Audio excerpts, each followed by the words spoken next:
alaihi wasallam, Nabi SAW bersabda, "Innallaha idza ahabba 'abdan ibtalah."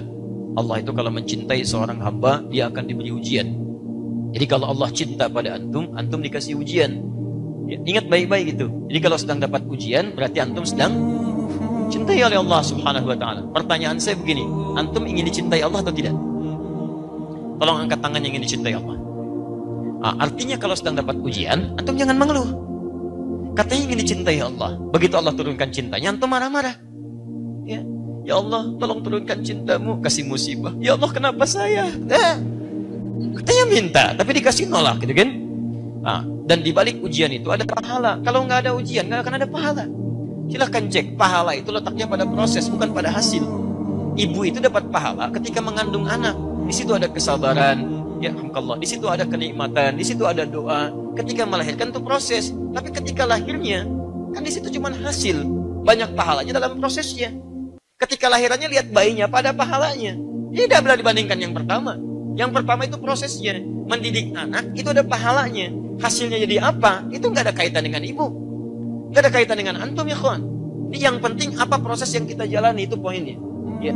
Ingatlah, saya akan buka kisah Nabi Zakaria ketika dia tidak putus asa dalam berdoa kepada Allah Subhanahu wa taala. Lihat baik-baik. Apa di antara doanya? Rabbi inni wahanal azmu minni washta'ala ra'su syaiba.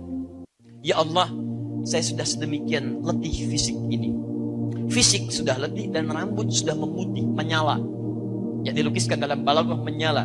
Karena kalau antum jalan malam-malam, antumnya hitam, rambutnya putih, nyala, gitu kan?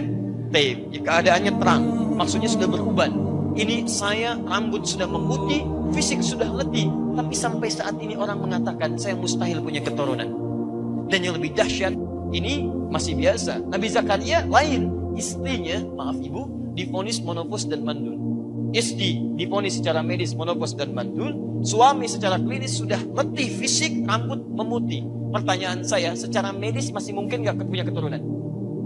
Tidak, tapi yang hebat, walam akum bidu'aika rabbi syaqiyya.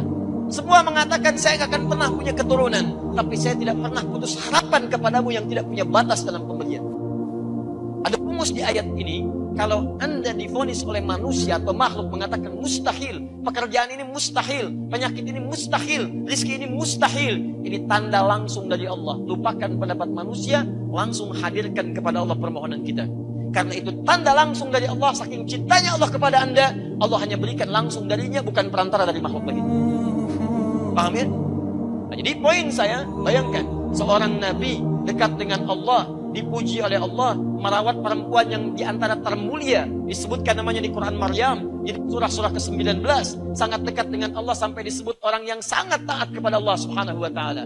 Diberikan ujian, tidak punya keturunan, sampai fisiknya letih, rambut memutih, sudah luar biasa sepuh, istri divonis monofus, mandul, tidak mengeluh satu huruf pun di hadapan Allah Subhanahu wa taala kecuali doa.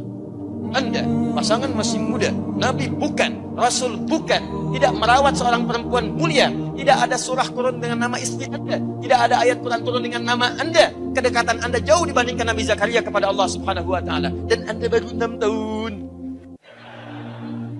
Tidak layak kita mengeluh di hadapan Allah Subhanahu wa taala. Makanya nanti ada rahasia di Quran di surah Al-Anbiya. Nanti setelah sampai hafalan kita ke situ, saya buka bagian dari rahasianya. Allah kisahkan kisah-kisah di masa lalu Nabi sampai kalangan orang saleh, kemudian dibuka di ujung ayatnya. Indah, yang paling indah. Jika Anda mengalami persoalan serupa seperti itu, amalkan amalan ini, maka niscaya saya berikan yang seperti saya berikan di masa lalu. Ada rahasia di situ.